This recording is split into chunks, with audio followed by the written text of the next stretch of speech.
Glória a Deus. Boa noite, irmãos. Paz do Senhor. Vocês estão felizes? Então, faça uma cara de crente feliz para quem está do seu lado. Fala uma coisa boa para ele. Fala assim: como você está bonito hoje com essa roupa, aleluia. Fala para ele como você está emagrecendo.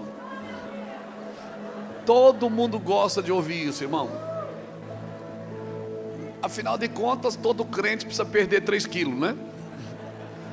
Todo mundo que eu conheço tem que perder uns 3 quilos. Às vezes eu olho e penso, não é 3, é 30, mas tá tudo certo. Glória a Deus, estou muito feliz de estar aqui. Com o Rodrigo, com a Priscila, com todos da nossa equipe aí. Tivemos uma reunião um pouco antes.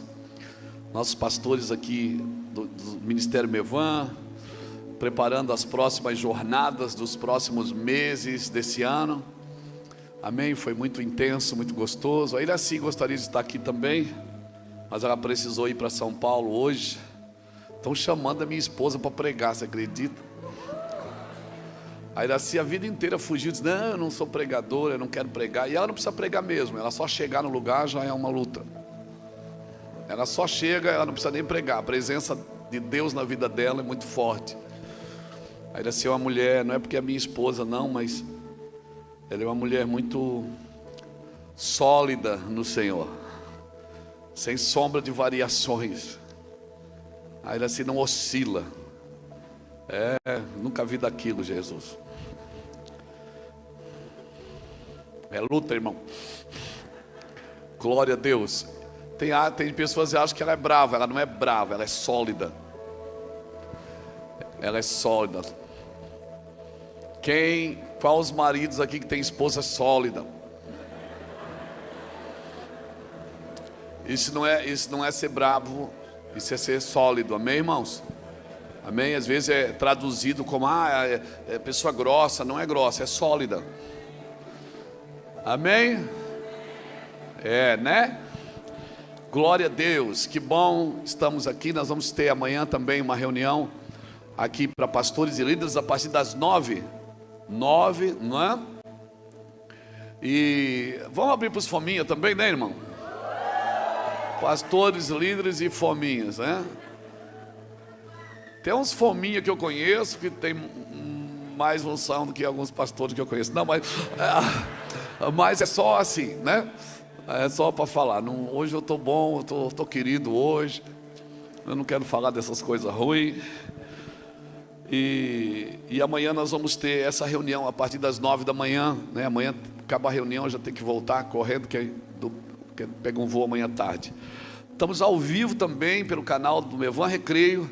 Amém? Depois você pode voltar lá e assistir o que está sendo falado e dito aqui. Irmãos, eu não sei quanto a você, e não estou falando isso porque você está aqui no Rio de Janeiro, e eu tenho um carinho especial pelo Rio de Janeiro, né? Um carinho não é porque vocês estão aqui. Eu acho o povo do Rio de Janeiro um povo muito fácil de conduzir, de levar, um povo querido. Você vai nos restaurantes do Rio, você é sempre muito bem atendido, as pessoas são muito queridas. Amém? É diferente do restaurante em Portugal. Eu sou descendente de português. Você chega no restaurante de Portugal e diz assim: você tem aqui um bife à milanesa, tal? Eu disse: está no menu? Eu digo: não, então não tem. Se tivesse, tinha posto no menu. É mais ou menos. Tá, mas tá bom, querido. Qual é o seu melhor prato aqui? Ele diz: todos, porque estão escritos aí, são todos. Oh, que coisa mais querida. Aleluia. Mais grosso do que tangue de manga.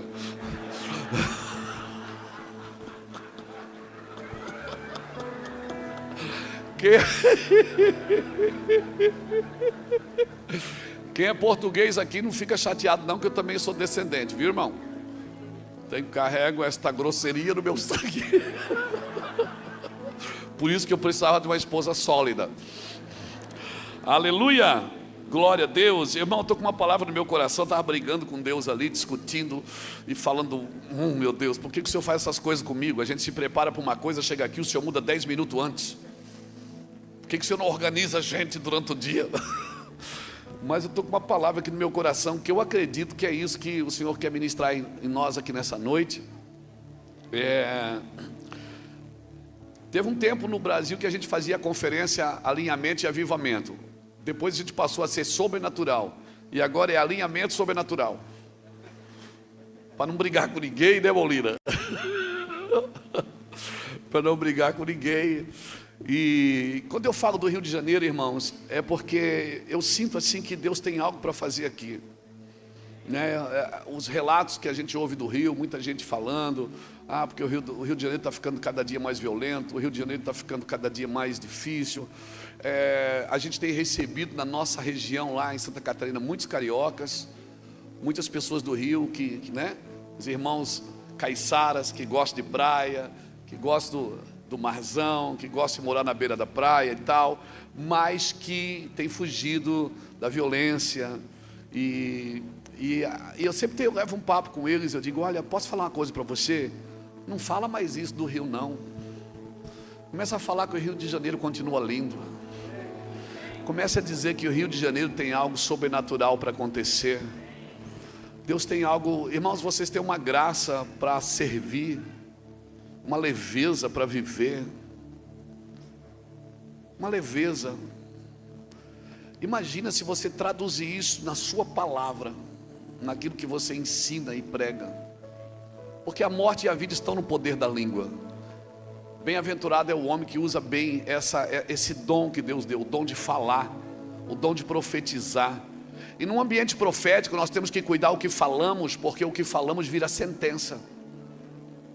Num ambiente profético a gente brinca e tal, mas quando a glória de Deus se manifesta num ambiente profético, isso é de beber, é? Água de coco? Não tem chimarrão? Glória a Deus. Aleluia. Então, no meio disso tudo, eu vejo que Deus tem algo para fazer no Rio, muito forte. E eu não quero ficar de fora, né? Como alguém que ama Jesus e ama a igreja e ama a nação brasileira. Eu já esbolsei muitas vezes para ir morar fora. O Senhor nunca deixou, então eu desisti.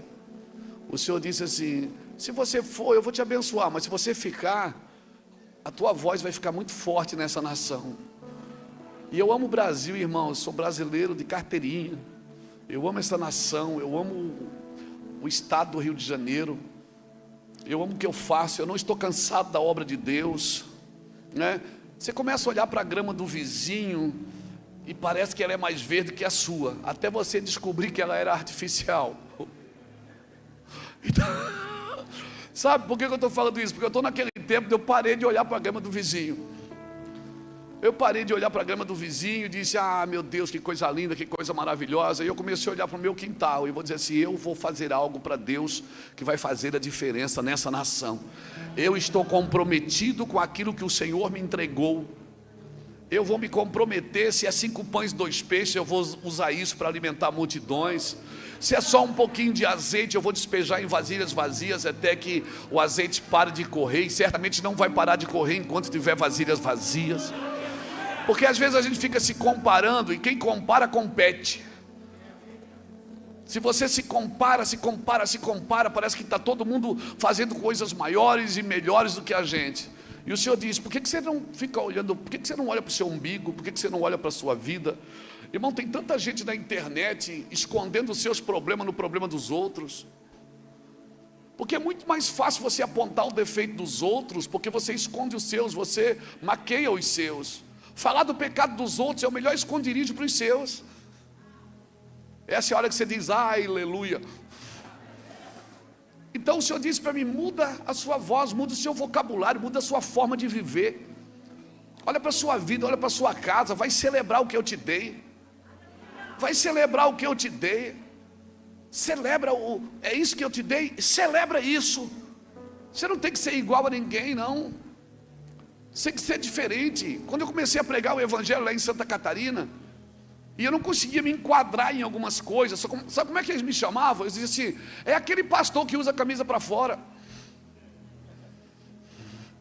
aquele pastor que parece que tem uma coisa pendurada no ombro, ele fica fazendo assim.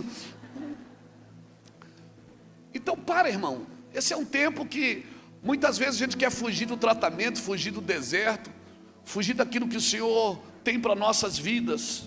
E ao longo deste ano, é provável que você tenha que aprender a lidar com duas coisas. Primeiro, com as tentações do diabo. E segundo, com a crueldade dos incrédulos. Porque tem homem que não precisa nem do diabo para ser mal. Então nós estamos numa geração que a gente precisa ser bom. A gente precisa fazer coisas boas. A gente precisa olhar para as pessoas como Jesus olha para as pessoas. Quando você olha para alguém, o que você vê? Porque a partir daquilo que você vê, vai definir se você vai servir ou não. Paulo fala uma palavra que eu amo em 1 Coríntios capítulo 9, versículo 19. Paulo diz assim: embora eu sendo livre de todos, eu me faço servo de todos.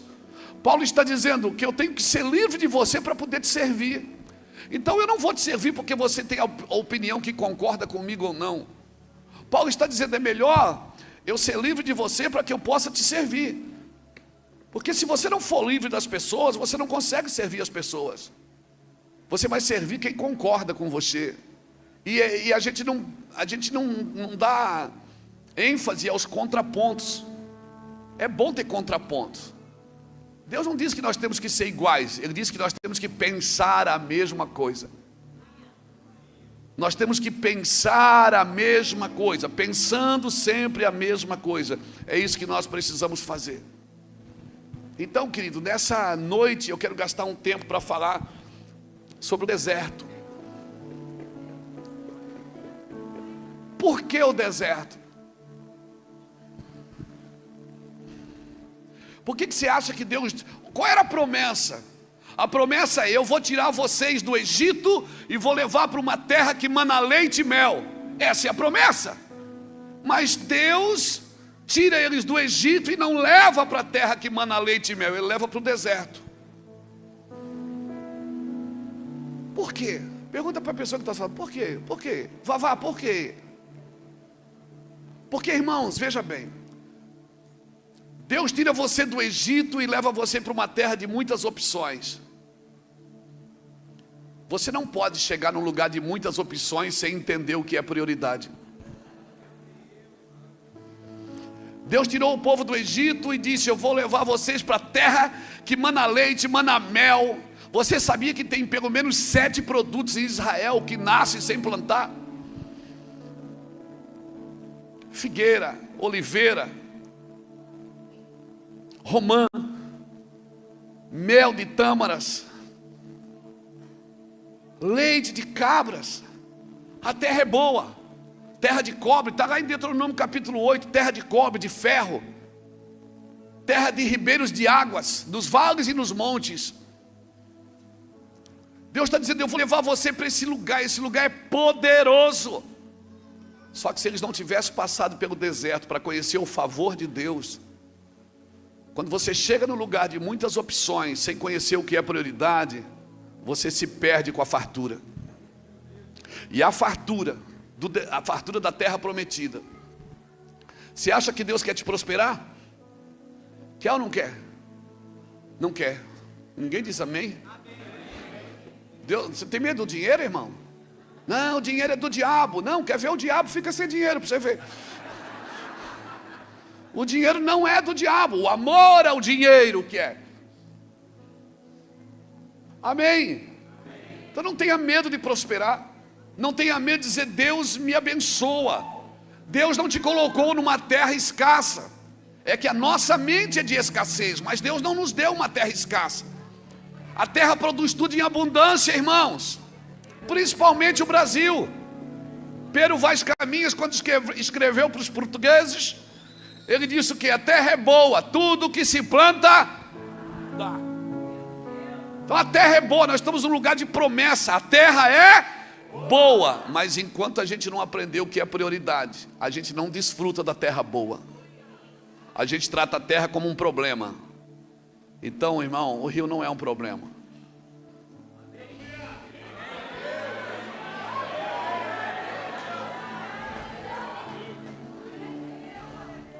O pessoal diz: ah, lá no sul é terrível, lá dá muito enchente, mas a gente sabe nadar. Pronto. Porque às vezes Deus faz uma promessa para você e você fica apavorado. Deus diz: eu vou te dar uma igreja com 10 mil pessoas. Eu falei: meu Deus, onde é que eu vou comprar 10 mil cadeiras? Você fica apavorado com a promessa de Deus, porque a nossa mente é de escassez. Porque a nossa mente, ela tem medo da fartura. Por quê? Porque a gente não sabe o que é prioridade. Por que Deus levou o povo para o deserto? Está na Bíblia, nós vamos ler. Eles plantaram no deserto? Não. Cavaram poços no deserto? Tinha água. Compraram roupa no deserto? No deserto não tinha Havan não, meu filho. Ó, Luciano Hang, estou fazendo propaganda aqui para você, viu? Meu conterrâneo. Deixa eu te falar uma coisa. Eles não compraram roupa, não compraram sapato, não cavaram poços, não plantaram nada, não construíram casas, habitavam em tendas. Eles tabernaculavam com Deus. Andavam olhando para uma nuvem que se movia. E quando ela se movia, eles se moviam também. E quando ela parava, eles paravam também. E aonde a nuvem parava tinha maná. A roupa crescia, o sapato crescia. A presença de Deus era intensa. Oh, meu Deus! Então nunca mais diga que o deserto é um lugar de derrota. É um lugar de aprender o que é prioridade. Mas a gente diz: como é que está, irmão? Rapaz, estou num deserto. Era para você dizer: irmão, estou no deserto. Mas a nossa mente não entende. E eu vim aqui hoje dar uma marretada nessa tua mente. Abra sua Bíblia comigo em Deuteronômio capítulo 8.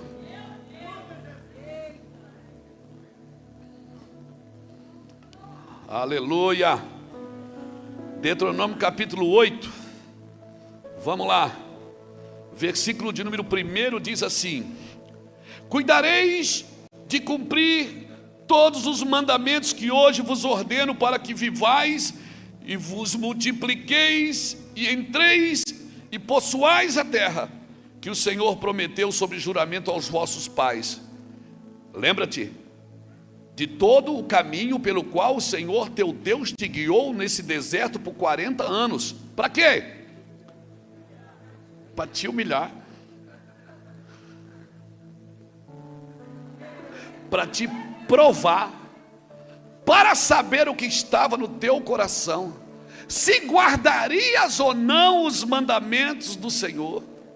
Ele te humilhou, te deixou ter fome, mas depois te sustentou com maná que tu ainda não conhecias.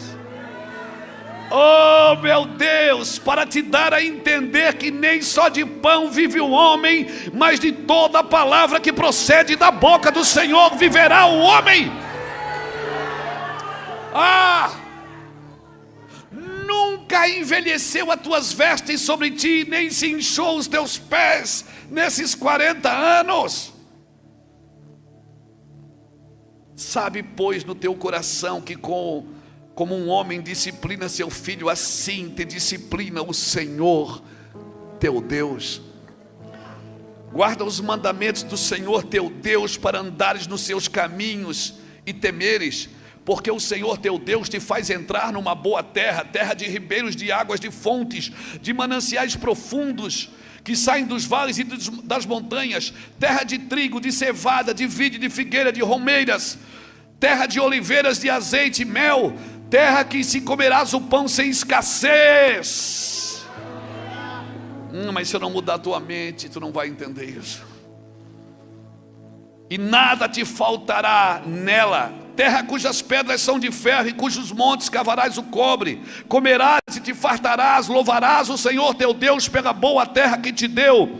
Guarda-te, não te esqueças do Senhor teu Deus, de cumprir os seus mandamentos, os seus juízos e os seus estatutos que hoje te ordeno, para não suceder que depois de teres comido e estiveres farto, depois de haveres edificado boas casas e morado nelas, depois de se multiplicarem os teus gados e os teus rebanhos, e aumentares a prata, o teu ouro e a sua abundância em tudo que tu tens, se eleve o teu coração e te esqueças do Senhor teu Deus, que te tirou da terra do Egito, da casa de servidão, que te conduziu por aquele grande e terrível deserto, de serpentes abrasadoras, de escorpiões, de secura, que não havia água, mas Ele fez sair água da pederneira, da pedra, que no deserto te sustentou com maná que teus pais não conheciam, para te humilhar e para te provar, e afinal para te fazer bem.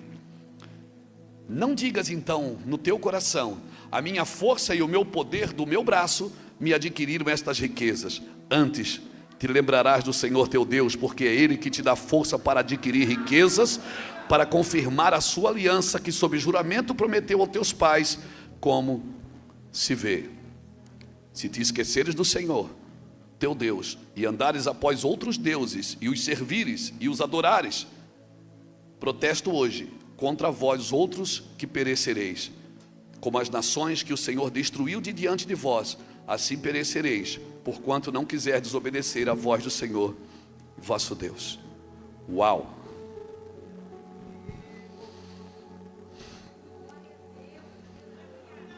Deserto, irmão, é um lugar de treinamento. Você precisa discernir o que é prova, o que é luta, o que é prova e o que é guerra. Prova eles estavam quando estavam no Egito. Melhor, luta, aquilo ali é uma luta. Por quê? Porque eles trabalhavam para comer. Amassavam barro o dia inteiro para fazer uma refeição por dia. Amassavam barro e comiam uma vez. Quando Deus levou eles para o deserto, qual foi a primeira coisa que Deus mudou? O menu, o cardápio. Deus disse: lá vocês trabalhavam para comer, aqui vocês vão acordar, comer primeiro e depois vão trabalhar. Porque no ambiente que Deus governa, é Deus quem faz primeiro, não é você quem faz primeiro. No ambiente que Deus governa, você não trabalha para comer, você come para trabalhar, para servir. Então Deus mudou o cardápio. Deus disse: eu vou dar o pão sem você ter feito nada, para mostrar que é eu que estou no governo. No meu governo, Luiz, você não pesca, é o peixe que pula dentro da sua rede. No meu governo você vai colher até onde não plantou. No meu governo você vai fazer coisas, você vai receber coisas que você não merece, mas você me permitiu governar a sua vida. Então a luta é uma coisa, aquilo lá era uma luta. Como é que está, irmão? Que luta! Mas depois Deus levou eles para a prova. A prova é o deserto, para provar o que estaria no teu coração, se guardarias ou não os mandamentos do Senhor. Te humilhar, te provar, te deixar ter fome, para depois te dar o quê?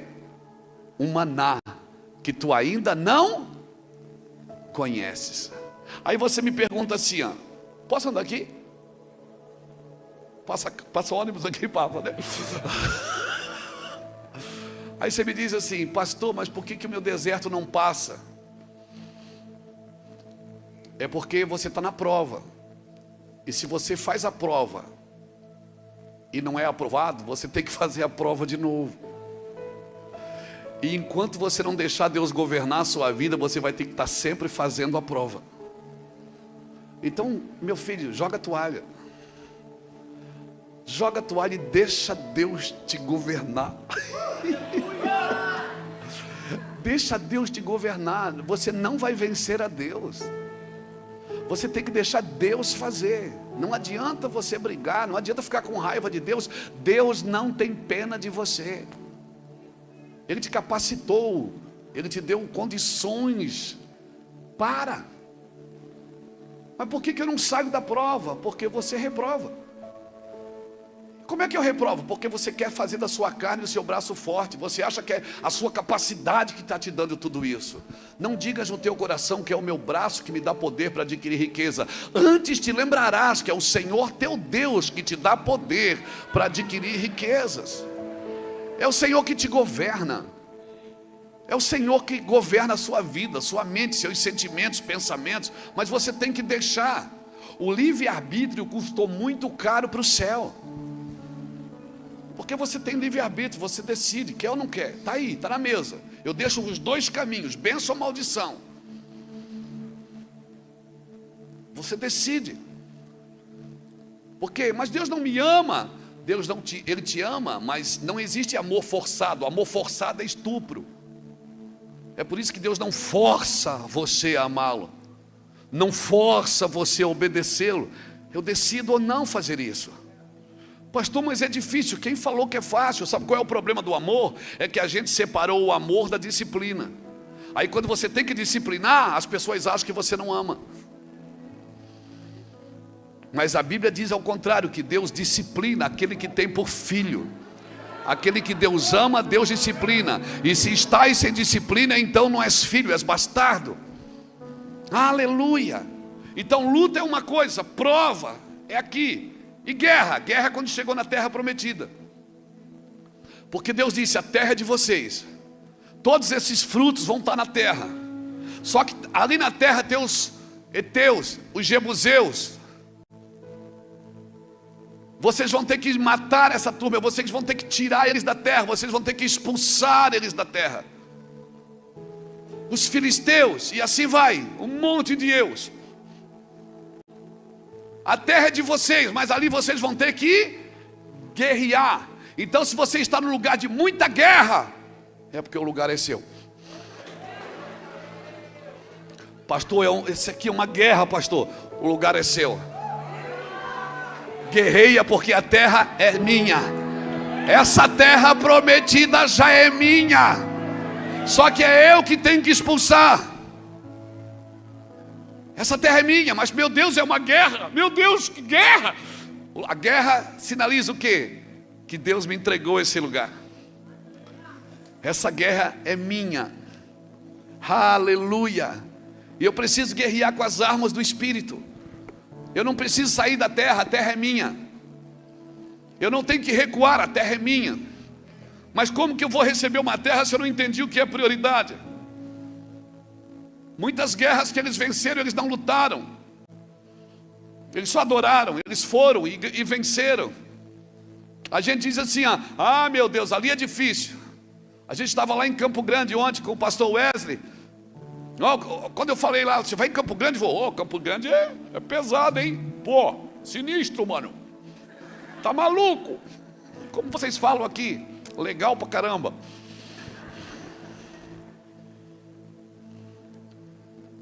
Eu disse, não existe lugares difíceis. Existem lugares que a profecia ainda não foi liberada. Eu já fui em mais de 50 nações deste mundo. Eu nunca fui num lugar que Deus não estivesse lá. Eu já fui no hinduísmo, Deus estava lá. Eu já adorei a Deus na frente do rio Ganges e Deus estava lá, meu irmão. Eu fui no Taj Mahal na Índia, Deus estava lá. Aleluia. Eu fui em países do Oriente. Eu fui na África, pessoas que adoram árvores, adoram vacas, adoram ratos. E Deus sempre estava lá. Não existem lugares que Deus não está. Existe falta de profecia. Lugares que não foram profetizados. É isso que existe. Não existe lugares difíceis. Então para de dizer que é ruim, que é isso, que é aquilo. Começa a declarar. Em nome do Senhor Jesus eu quero declarar que o Rio de Janeiro continua lindo. Eu quero declarar que esse povo é um povo abençoado. Eu quero declarar que traficantes vão virar missionários, prostitutas vão virar missionárias, homens corruptos vão virar grandes empresários. Ei, por que você não declara? Se em Sodoma tivesse uma igreja com 10 justos, Deus não destruiria a cidade por amor a 10. Se em Sodoma tivesse uma igreja profetizando, Deus não destruiria a cidade por amor aos 10. Porque o que destrói uma geração não é a presença do ímpio, é a ausência do justo. Não importa quantos pecadores tem aqui, importa é quantas pessoas estão a fim de praticar justiça, de dar ao outro o que lhe é de direito. Justiça é dar ao outro o que lhe é de direito, é tzedakah, é dar ao outro, isso é direito dele. Ser amado é direito dele, ele precisa ser amado por mim, esse é o meu dever. O problema é que todo mundo quer o seu direito, mas poucos cumprem o seu dever. Querido, o deserto é bênção. Ah, meu Deus, deserto é bênção. Fala para alguém que está do seu lado, profetiza uma coisa boa para ele. Meu irmão, você se torna escravo daquilo que você escolhe obedecer. Se você obedece o dinheiro, você vai ser escravo de Mamon. Se você obedece seus desejos, você vai ser escravo, certamente, da imoralidade, da ganância, da cobiça. Mas se você obedece a Deus, você vai dizer o que Paulo disse: nós somos escravos de Cristo. Os judeus diziam: Paulo é nosso escravo. Os romanos diziam: não, ele é nosso escravo, ele é nosso prisioneiro. E Paulo dizia: rapaziada, vocês chegaram tarde, porque eu sou prisioneiro de Cristo. Vocês estão brigando aí para quem vai me prender. E o rei Agripa diz: solta esse homem, ele é maluco. Ele disse: eu não quero ser solto não, eu quero ir para Roma. Não, eu estou soltando você, rapaz. Mas você não é que manda de mim. O meu senhor falou que eu vou morrer em Roma, então eu tenho que ir para Roma. Mas você está solto, rapaz, você não deve nada para a justiça, vai embora. É dessa convicção que está nos faltando, irmãos.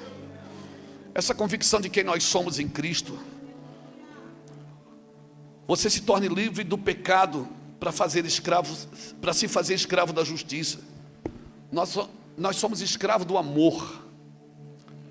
E o amor não se poupa, o amor poupa o outro. Quem ama não se poupa, poupa o outro. Quem ama corre riscos de ser decepcionado, de ser frustrado, de ser traído. Quem ama corre o risco de ser enganado. Por quê? Porque ama.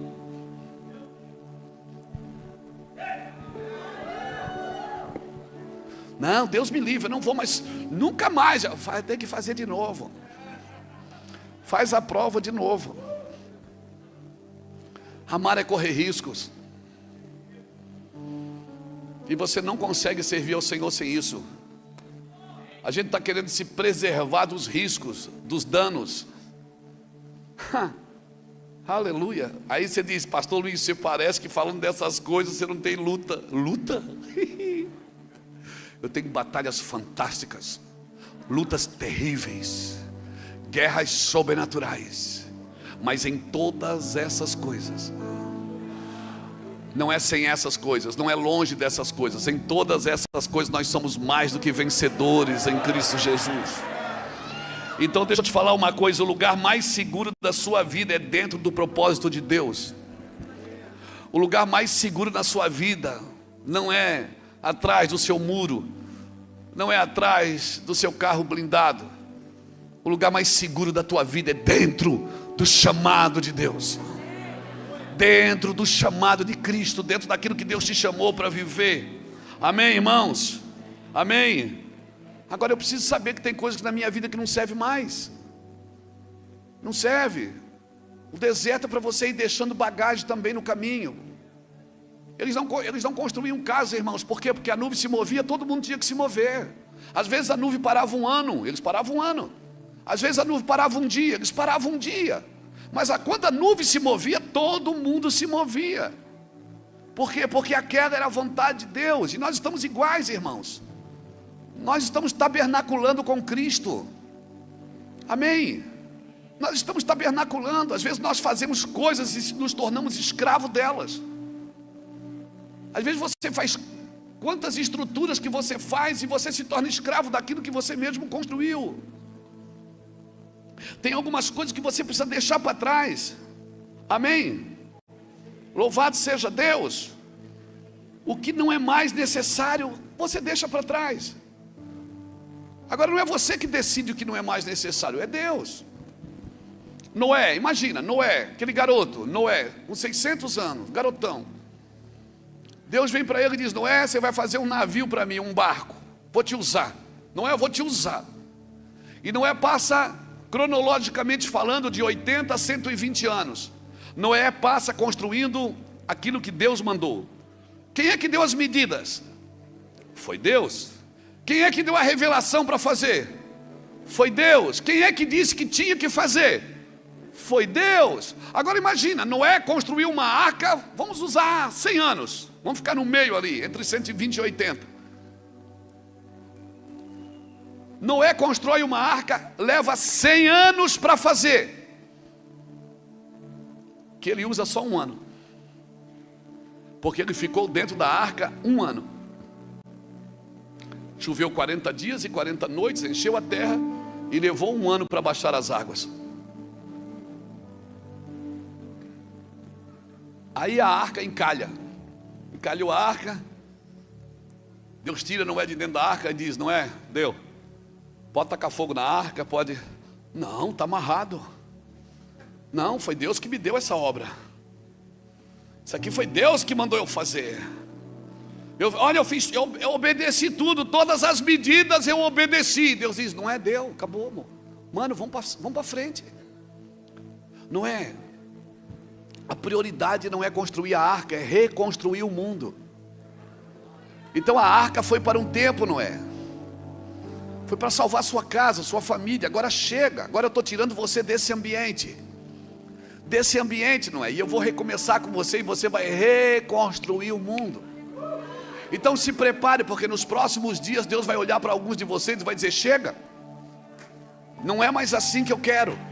Aí você vai dizer: não, mas isso eu fiz para Deus, eu botei na mão de Jesus, Deus me abençoou. E Deus diz: chega, acabou. Eu quero te usar de outro jeito, de outra forma. O que te trouxe até aqui, não, você tem que profetizar isso. Fala para quem está do seu lado: o que te trouxe até aqui não é mais suficiente para te levar até onde Deus deseja. Então diga para ele: solte. Solte. Solte. Segure tudo de mão aberta. Segure tudo de mão aberta. Nada é seu, é dele. Dele, por ele, para ele são todas as coisas. Até o que você está fazendo com a sua vida é dele. Aleluia. E quem entende isso não sofre. Mas como entender isso sem ouvir a Deus? A gente está procurando um lugar abençoado, uma cidade abençoada, uma igreja abençoada. E Deus diz: se tu uma bênção. Você está procurando um lugar abençoado para ter tranquilidade. Não, irmão, não seja inocente. Você nunca vai ter tranquilidade. Nunca. Você precisa ter paz. Paz não é tranquilidade. Tranquilidade, você quer uma vida mansa. Deixa a vida me levar. Vida leva eu. E Deus diz: não existe tranquilidade para um espírito que habita dentro de uma carne. Porque todo dia você acorda de manhã para brigar. O espírito milita, o espírito quer uma coisa e a carne quer outra. E o problema é que o espírito já está pronto, ele sabe o que ele quer. Era ele que você deveria obedecer, porque ele está pronto. Mas a carne não sabe ainda o que quer. A carne vive oscilando, ela vive mudando a sua geografia, mudando de desejo, mudando de fome. Por quê? Porque ela não está pronta. E ela nunca vai estar, ela tem que ser morta. Mas então, segure firme naquilo que está pronto. Um homem que passou pela minha vida e na vida de muitos irmãos, David Robson, ele nos ensinava a vida no Espírito. E ele dizia: a sua parte, a parte de você que nunca desiste é o Espírito. Porque ele está pronto. E ele ouve a voz de Deus. A sua alma está procurando uma voz para ouvir. Alguém que fale na sua necessidade. Mas Deus não vai investir na sua necessidade. Porque Deus não investe em necessidade. Necessidade Deus supre. Deus investe em propósitos. E homens e mulheres que acordam de manhã para brigar com a carne. Então eu nunca vou ter tranquilidade. Não, você precisa ter paz. Paz não é tranquilidade. Essa paz que eu sinto em minha alma não é porque tudo me vai bem. Lembra dessa música? Essa paz que eu sinto em minha alma é porque eu amo ao meu Senhor. Não olha as circunstâncias, não. Olha o seu amor, seu grande amor. Não me guio por vistas. alegre estou. Pegou? A paz, irmão, é diferente da tranquilidade. Quem vence a guerra não é a tranquilidade. Quem vence a guerra é o príncipe da paz. Não é o príncipe da guerra, é o príncipe da paz. Em breve o Deus de paz. Só um homem de paz sabe guerrear. Porque ele entende que a sua guerra não é contra o outro. Nós não temos que militar contra ninguém. A guerra das nossas milícias, elas não são carnais, elas são espirituais e poderosas. Minha guerra não é contra você. Por isso que eu não tenho que falar mal de você. Minha guerra são contra os demônios. E eu preciso aprender a guerrear. Mas como que eu vou aprender a guerrear se eu não entender o que é a prioridade? Olha o que Davi diz no Salmo 144. Bendito é o Senhor que adestra as minhas mãos para a peleja e os meus dedos para a guerra. Davi guerreava com dois instrumentos, uma espada e uma harpa. Quando ele guerreava com homens, ele usava uma espada. Quando ele guerreava com demônios, ele soltava a espada, pegava a harpa e ó, que os demônios que estavam no ambiente não suportavam aquela adoração. Bendito é o Senhor que adestra as minhas mãos para a peleja e os meus dedos. Por que você acha que eu trago sempre um ministro comigo? Quando eu li esse versículo, Deus falou comigo há 20 e tantos anos atrás. Enquanto eu estou aqui com a espada, cortando você no meio, Ele está ali com os dedos na guerra. Eu estou pegando você, Ele está pegando os capetinhos que andam por aí. Se todos nós, ministros, entendêssemos o que é um instrumento na nossa mão, o que é ser ministro do Senhor, o que é guerrear em guerras espirituais. Mas tranquilidade você não vai ter, querido. Você precisa ter paz. E a paz, você precisa aprender a ter paz no meio do caos. Jesus passava as madrugadas com o Pai, servia a gente o dia inteiro, Daniel. Aí alguém pergunta, ele não dormia? Ele dormia na tempestade. Porque quem passa tempo com Deus e serve bem as pessoas,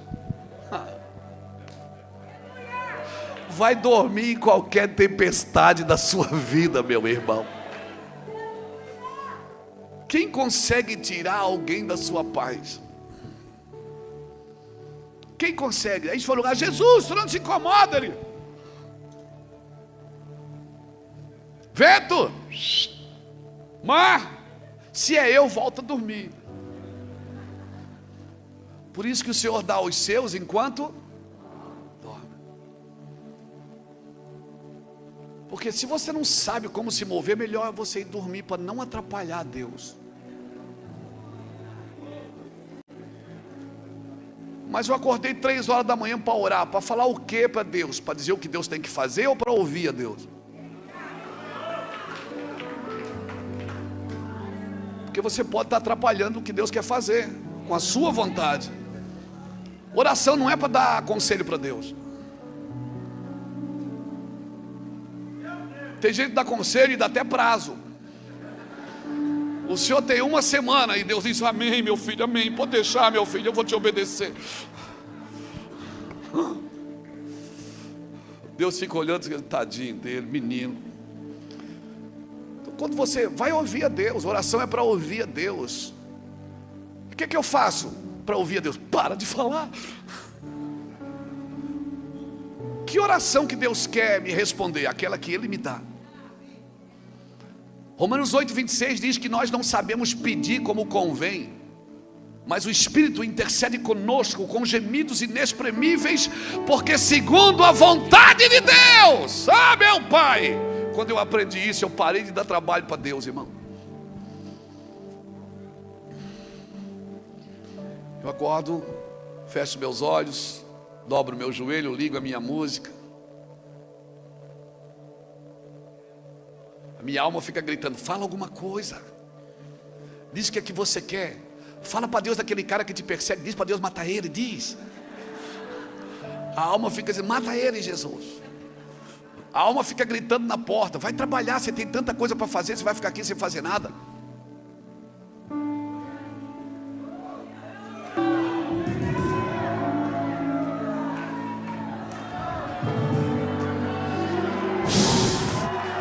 Receba isso no seu espírito. Receba essa palavra no seu espírito. Que caia por terra todas as fortalezas da mente, todos os paradigmas da mente, toda a mente de escassez, toda a mente que foi doutrinada a depender de outra coisa que não seja Deus. Que caia por terra em nome de Jesus Cristo. Aleluia! Aleluia! Às vezes as pessoas piram comigo, irmão, porque diz, pastor, não vai fazer nada. Eu digo, não. Por quê? Porque eu não tenho permissão de Deus. O pastor não vai se defender, não vai dizer nada. Não. Por quê? Por que não? Pastor, aquele cara, não.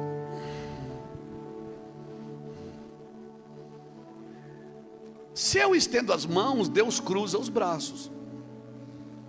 Mas se eu cruzo os braços,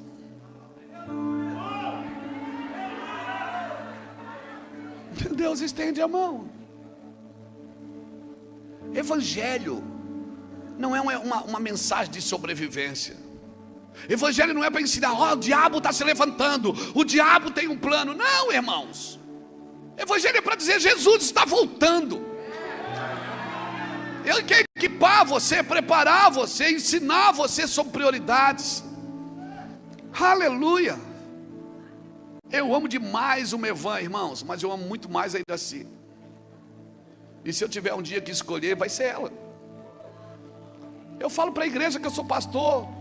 Há um tempo atrás, minha filha, uma das minhas filhas teve um problema na igreja. Eu reuni os obreiros e disse, cara, eu amo a minha família. Se vocês me querem aqui, ame a minha família. Se eu tiver que escolher, eu deixo vocês e vou embora com eles. E eu começo de novo em outro lugar. Porque eu amo a minha casa. Essa é minha prioridade. Porque no final das contas, o que vai sobrar para mim são eles.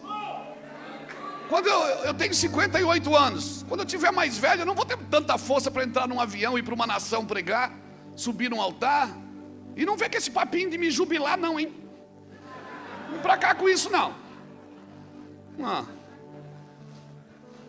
Esse é o problema da igreja, tirar os velhos do altar. Acabou os velhos, acabou os sonhos. Porque os velhos têm sonhos. Os jovens têm visões, glória a Deus por vocês.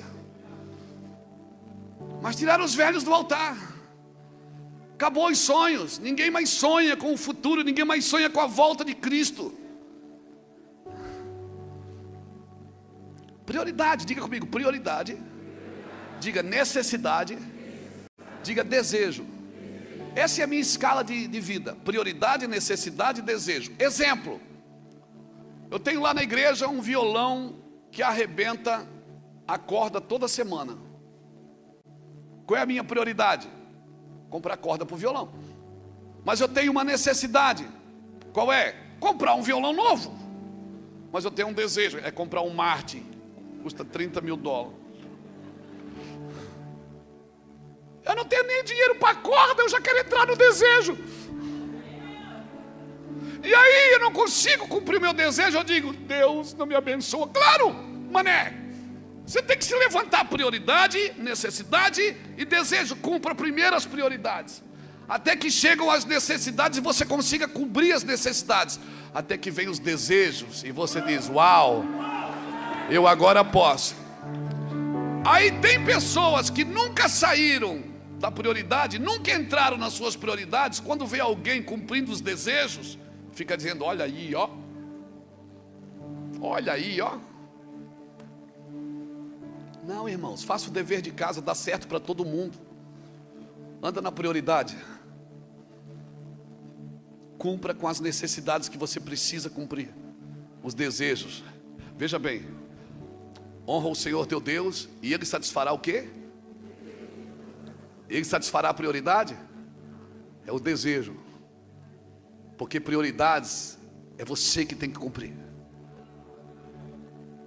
Se você cumprir as prioridades, respeitar o lugar de necessidade, honra o Senhor teu Deus e Ele satisfará os desejos do teu coração.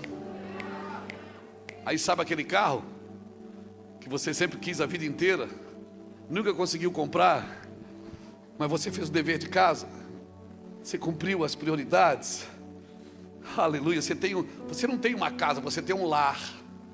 Porque tem gente que tem casa, mas não tem lar. Aleluia. Aí aquele carro aparece, sabe aquela casa que você queria fazer, aquele ministério lindo que você queria ter? Deus é capaz de fazer tudo isso, amigo. Por quê? Porque eu quero satisfazer o desejo do seu coração. Eu também te dei desejos, eu te dei vontades, e eu vou cumprir com a minha vontade. Mas não, por favor, não quebre os processos. Está produzindo 30 sementes? Produz 30. Está produzindo 60? Produz 60. Porque a 100 vai chegar. Irmão, eu estou num lugar hoje que cada enxadada que eu dou é 10 minhocas. Parece que dá tudo certo. Rapaz, até as coisas que eu falo brincando para Deus, Ele não leva a sério. Por quê, pastor? Porque eu sou bom? Não, irmãos, é porque eu fiz o dever de casa. E se eu pisar na bola, eu tenho que começar de novo. Prioridade, necessidade e desejo. O deserto é para isso. Porque pior do que não entender a realidade presente é não entender Deus presente na realidade. Deus está presente na sua realidade, meu amigo. Seja ela no Egito, seja ela no deserto, seja ela na terra prometida, no lugar da tua promessa. Aí você diz, por que o deserto? Porque é no deserto onde o fogo queima e é onde Deus fala. Mas a gente tem evitado o deserto. Por quê? Porque ele não oferece popularidade. O deserto não oferece fama, influência, conforto ou sucesso. Mas eu tenho visto muitas coisas nessa nação.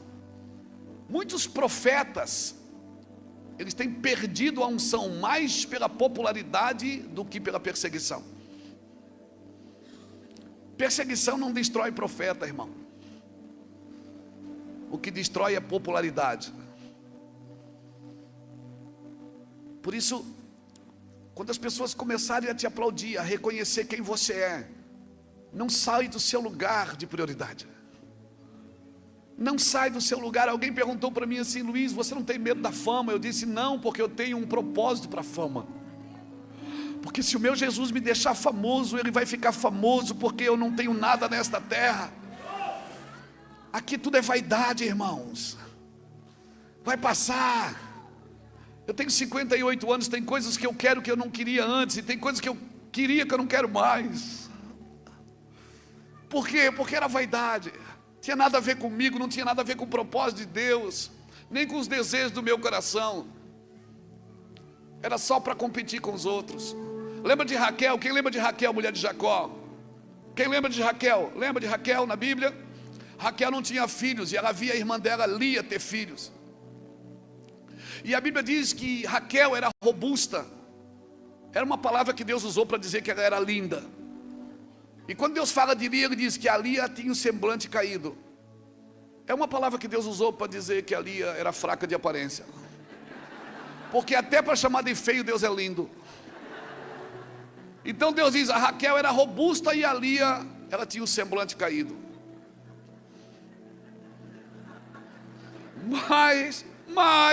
Mas, quando Deus percebeu que Jacó desprezava Lia, a Bíblia diz que Deus abriu a sua madre.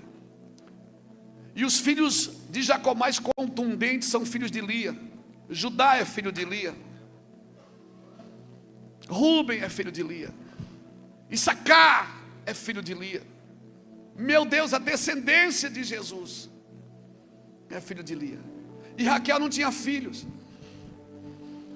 E ela foi para Jacó em Gênesis capítulo 30 e disse, me dá filhos, senão eu morro, porque eu não suporto mais ver a minha irmã tendo filhos e eu não. entanto, ela não queria só filhos para ter filhos, ela queria ter filhos porque ela via a irmã tendo filhos e ela não. Então o objetivo dela não era só ter filhos, era competir com a irmã. E você sabe como Raquel morreu. Morreu como? Gerando.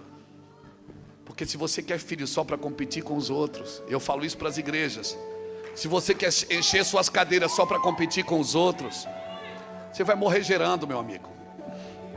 Se você é um pastor que quer filhos só para competir com as outras igrejas, você vai morrer enquanto gera. Você vai se perder no caminho. Por quê?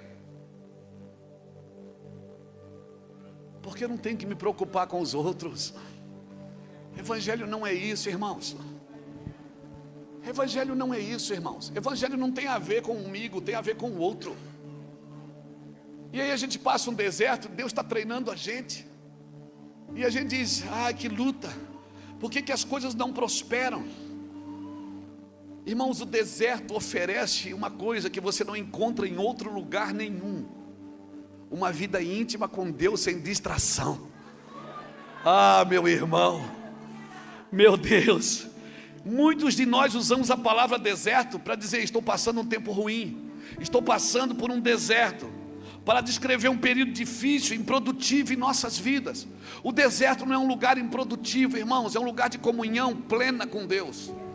E depois de passar pelo deserto e ser aprovado, toda vez que você tiver com um problema, você quer voltar para aquele lugar que você vivia com Deus. Lembra-te de todo o caminho que eu te fiz passar no deserto esses 40 anos. Para quê?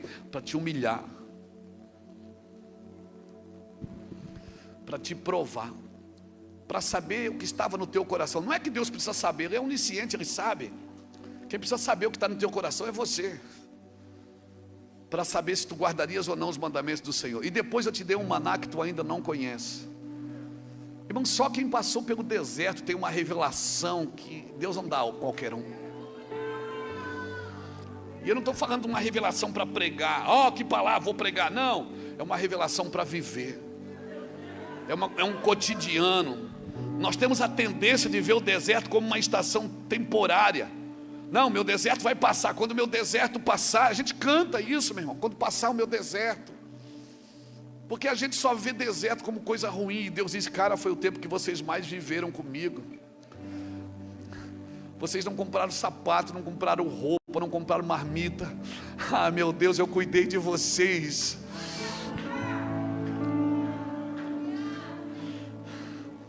O Senhor está nos chamando para abraçar o deserto como uma vida sem distração. O Senhor está nos chamando ao deserto. O chamado ao deserto não é um chamado ao isolamento. Vou me isolar dos outros ministérios, não vou mais conversar com ninguém. Não, o chamado ao deserto não é um chamado ao abandono familiar. Não é um chamado para viver sem isolamento, até porque isso não seria bíblico. Provérbio 18 diz que aquele que se isola, ele busca a sua própria ruína e insurge-se contra a verdadeira sabedoria. A primeira narrativa negativa da criação, quando Deus olha para o homem e diz, não é bom que o homem esteja só. E isso não serve só para casamento, irmãos. O homem é um ser biológico. O homem tem fome, tem sede, tem desejo. O homem é um ser psicológico, porque ele pensa, sente, chora e ri. Tem problemas emocionais. A ansiedade é a doença do nosso século. É um sofrimento pelo futuro. O estresse também é a doença do nosso século. É um sofrimento pelo presente. E a depressão também é a doença do nosso século, que é um sofrimento pelo passado. Quando Deus está aqui agora. Então nós somos seres psicológicos, somos seres biológicos, comemos, vamos ao banheiro, mas também somos seres sociológicos. Nós somos criados para viver no meio de gente. Nós fomos criados para viver com gente, irmãos, no meio de pessoas. Mas acima de tudo, Vavá, nós somos um ser espiritual. A tricotonia de Deus na minha vida, espírito, alma e corpo, quando essas três áreas elas estão saudáveis na minha vida, certamente eu vou encontrar o Senhor, irmãos. Eu vou encontrar o Senhor. Pastor, mas eu estou doente no meu corpo, mas eu também encontrei o Senhor. Glória a Deus, que bom.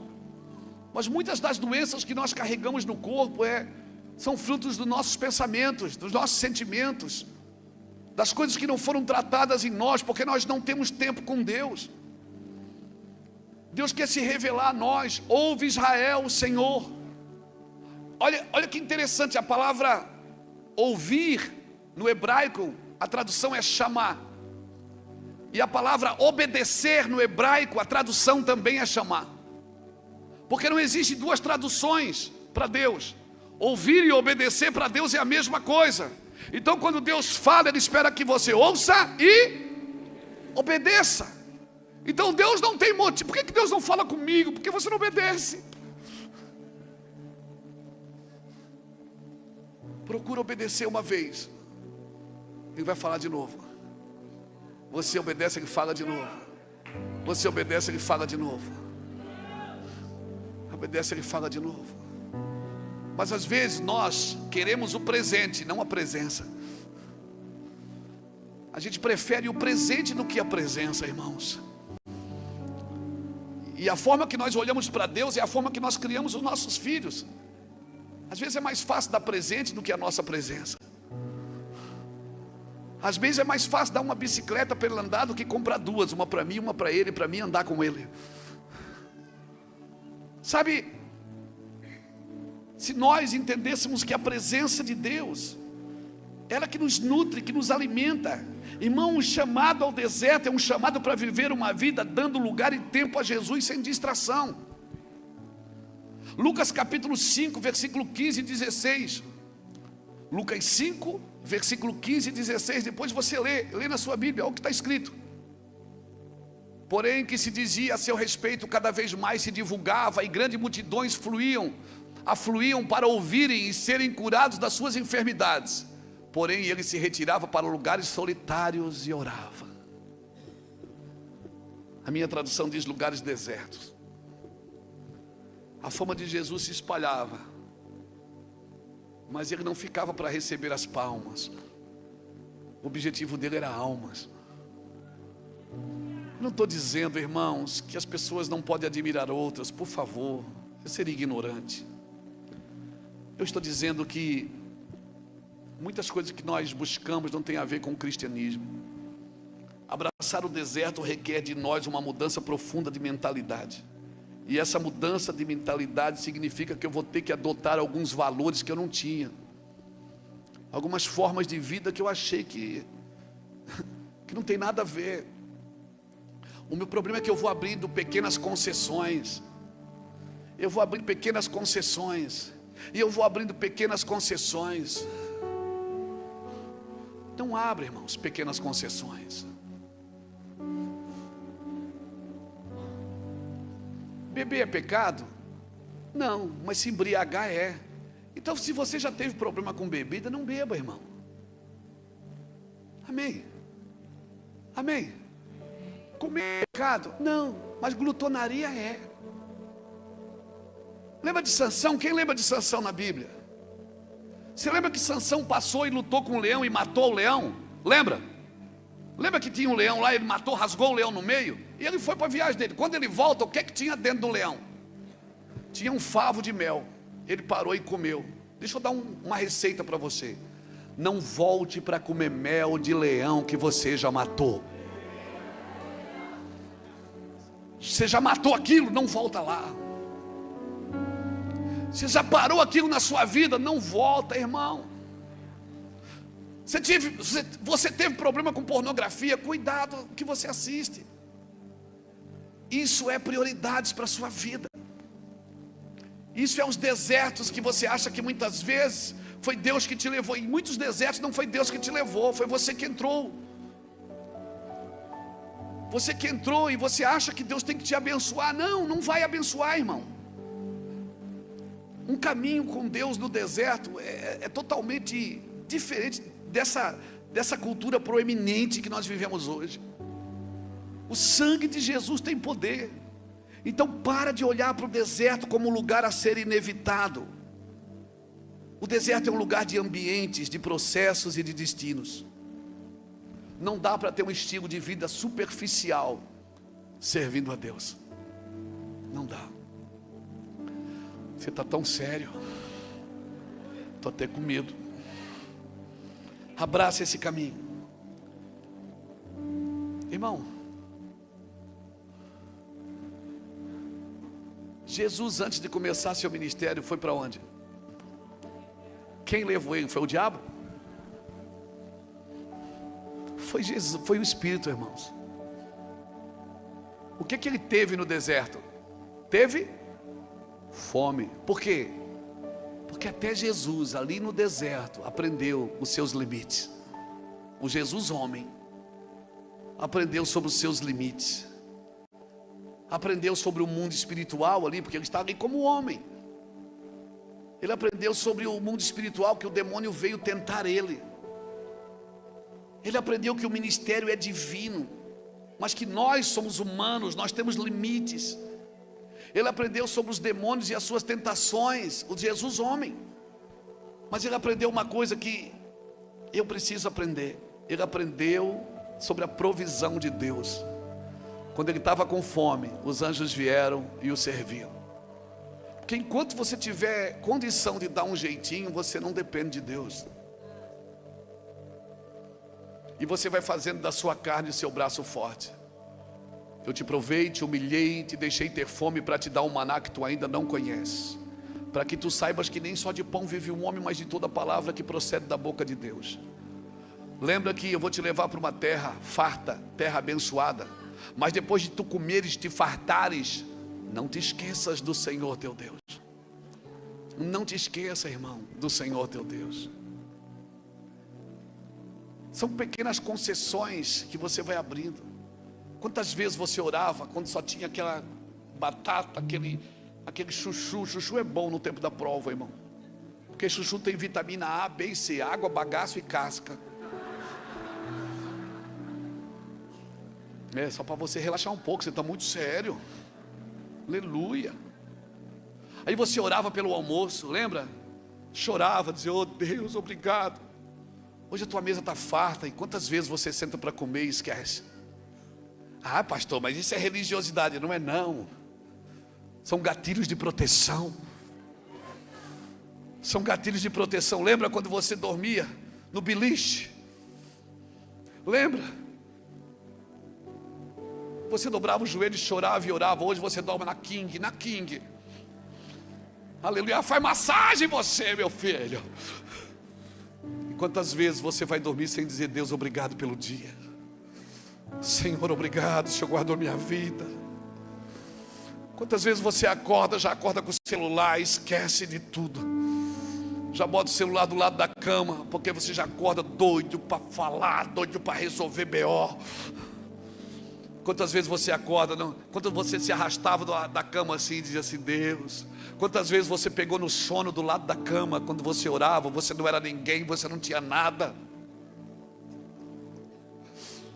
Quantas vezes você foi no busão trabalhar, escutando um som e show?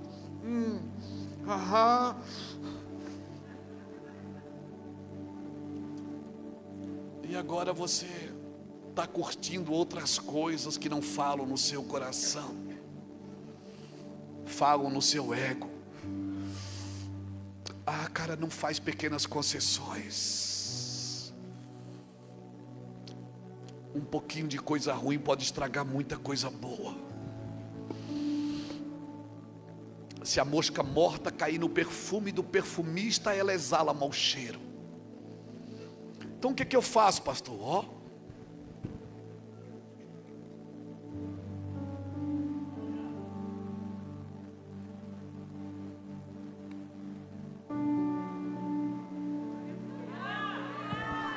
se tiver guardado, pode alguém chutar, pode alguém desprezar, pode alguém atacar, pode alguém ferir, pode alguém até derrubar. Mas se tiver protegido, glória a Deus.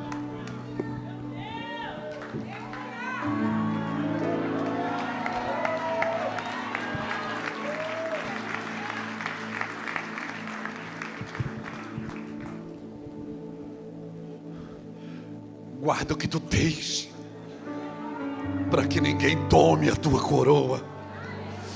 Guarda o que tu tens, protege o que tu tens. Foi o céu que te deu, foi a cruz que te deu, foi a unção que te deu. Pode bater que o couro é grosso, pode atacar, pode ferir, pode perseguir, pode agredir, vai ter que mentir, mas pode, por quê? Porque eu estou guardado. Guarda o que tu tens para que ninguém tome a tua coroa. Protege essa unção. Mas você só protege aquilo que você valoriza. Porque se você não valoriza, cara, você não protege.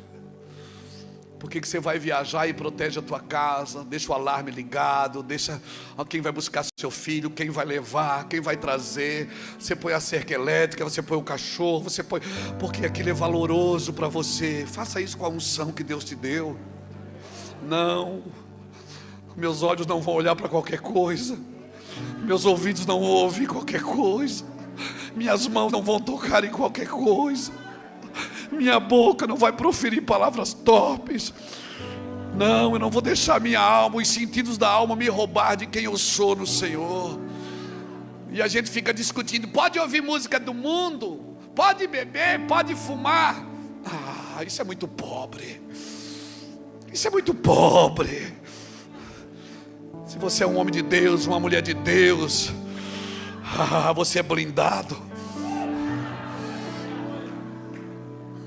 Seus olhos têm aliança com Deus, seus ouvidos têm aliança com Deus, suas mãos têm aliança com Deus, seus pensamentos têm aliança com Deus, seus sentimentos têm aliança com Deus.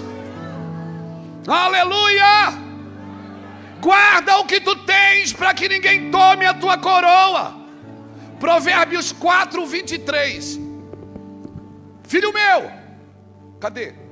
Sobre tudo que deves guardar, guarda o teu coração, porque dele procedem as fontes da vida. 24. Deus está mandando você guardar o quê? O que é para guardar? Tá, como é que se guarda o coração? Olha aqui, desvia de ti a falsidade da boca, afasta de ti a perversidade dos lábios. Os teus olhos olhem direto e as tuas pálpebras diretamente diante de ti. Pondera as veredas dos teus pés e todos os teus caminhos sejam retos. Não declines nem para a direita nem para a esquerda. Retira o teu pé do mal. Você não guarda o coração indo no cardiologista. Você guarda o coração fazendo isso que o Senhor está dizendo. Guarda teus pés, guarda tuas mãos, guarda teus olhos, guarda teus ouvidos, guarda teus pensamentos, guarda teus sentimentos. Deserto é bom ou não é, cristão? Deserto é bom ou não é, cristão? Amém? Aleluia. Para terminar, agora eu termino mesmo, de verdade. Oséias capítulo 2, versículo 14 e 15. Portanto, eis que eu te atrairei e te levarei para o deserto, e ali lhe falarei ao coração.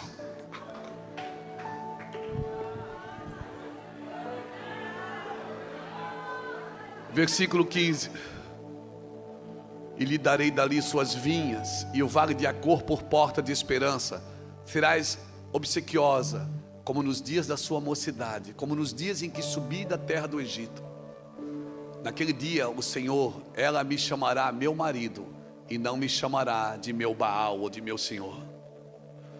Se você ouvir a Deus, Ele está dizendo, você vai me chamar de marido. Você vai entender o que é intimidade. Entra no teu quarto, fecha a tua porta, e o Senhor que está em secreto, aleluia. Deixa eu te falar uma coisa séria. Quem é casado aqui, levanta a mão. Quem não é, fecha os ouvidos. Quando você está com a sua esposa, sozinho, não tem plateia. Porque adoração com plateia é pornografia. Quando você está sozinho com a sua esposa, não tem nem muitas palavras. Tem olhar, tem toque. tem prazer. Enquanto nós não aprendermos isso, nós não estamos preparados para adorar Deus publicamente. Não estamos. Davi, quando foi derrubar os gigantes, já tinha plateia. Mas ele falou para Saul, ele disse: não, pode deixar, eu vou, porque eu já matei muito leão e urso sem ter câmeras ligadas. Eu já matei muito leão e urso sem ligar uma câmera.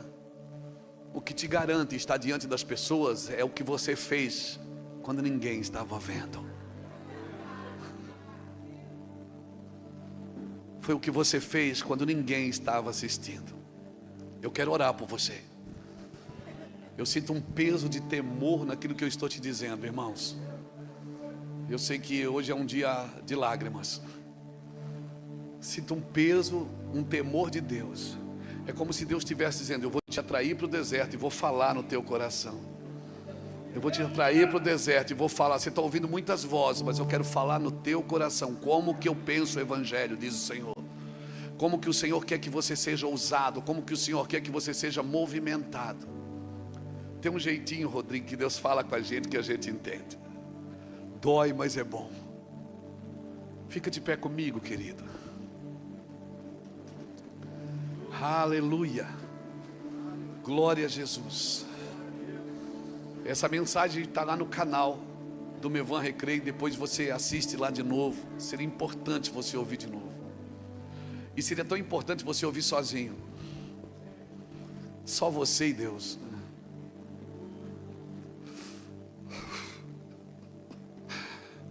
As minhas melhores lembranças com o Senhor é quando não tinha ninguém assistindo. As minhas melhores lembranças do Senhor é quando eu estava sozinho. Ou você acha, eu celebro isso, a plateia, o público. Eu celebro, eu seria ignorante se não celebrasse. Mas as melhores coisas que eu vivi com o Senhor até hoje não foi nos grandes estádios, nas grandes ginásios, nas grandes igrejas, nos cultos que a gente faz na África. Não, foi no meu quarto, sem dizer uma palavra, e como num espelho ele me mostrando para mim mesmo, sem dizer uma palavra, sem dizer você fez isso errado, você fez aquilo, é só me vendo. E vendo que eu não sou tão bom assim como eu penso, como as pessoas pensam. Eu só queria passar mais tempo com Deus como as pessoas pensam que eu passo. Eu só queria ser mais santo como as pessoas pensam que eu sou. Eu não estou pregando para você hoje, eu estou pregando para mim. Jesus tem dito esses tempos, esse ano, no começo do ano o Senhor tem nos dito: eu quero você mais comigo. Faça menos coisas e ande mais comigo.